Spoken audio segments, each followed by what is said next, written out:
Alors, chers amis, un nouveau défi pour nous avec ces méditations, c'est d'aborder ensemble les livres des chroniques. 1 et 2 chroniques. Nous sommes dans 1 chronique et déjà au chapitre 5 aujourd'hui.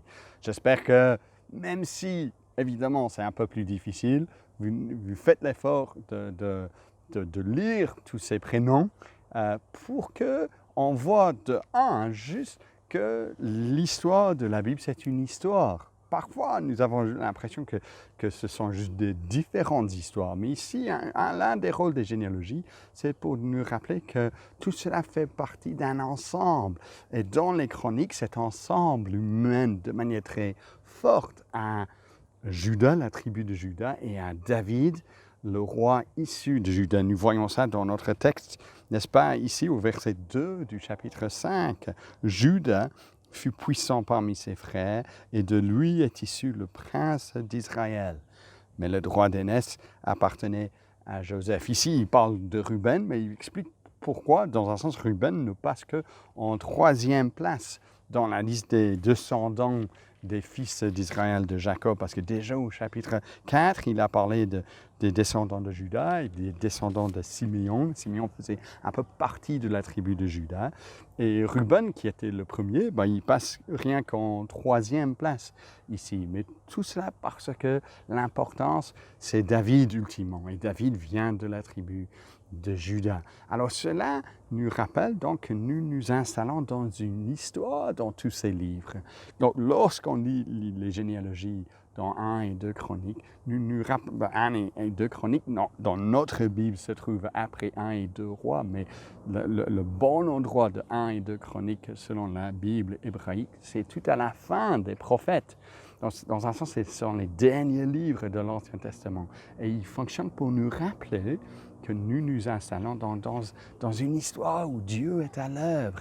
Dieu mène son plan. Dieu accomplit ses promesses. Et ces promesses nous mènent à Jésus-Christ, le Fils de David. Nous terminons 1 et 2 Chroniques avec soif d'entendre plus sur Jésus, l'accomplissement de toutes ces promesses. Et donc voilà, nous voyons cela dans ce chapitre 5 et cela nous pousse à ne pas être découragés lorsque parfois il y a des vagues, des hauts et des bas.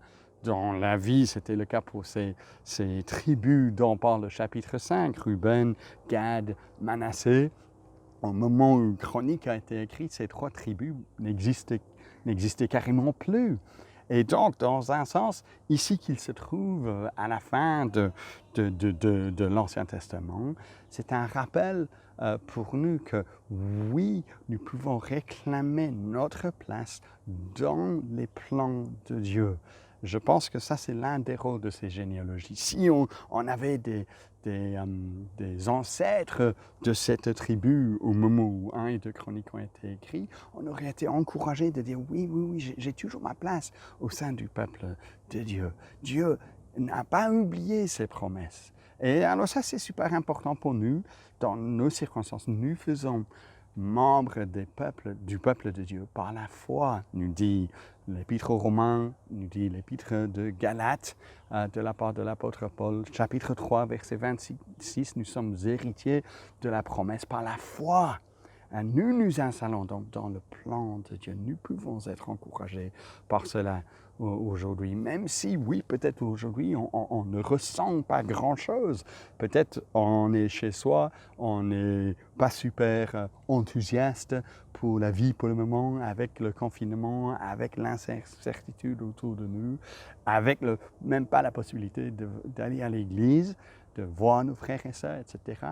Mais ces chapitres, ces généalogies nous rappellent, oui, nous sommes descendants de la promesse, en quelque sorte. Nous, par la foi, eux, ici, c'était physiquement parce qu'ils étaient des descendants de David. Donc soyons encouragés, continuons à exercer la foi. Comme verset 19, verset 20, on a un exemple de comment ils exerçaient la foi. Quelques versets plus tard, verset 25, on a un exemple de comment ils n'ont pas exercé la foi. Donc l'appel pour nous, c'est d'être encouragés, de maintenir notre foi, de persévérer, d'être encouragés. Alors bonne journée à chacun.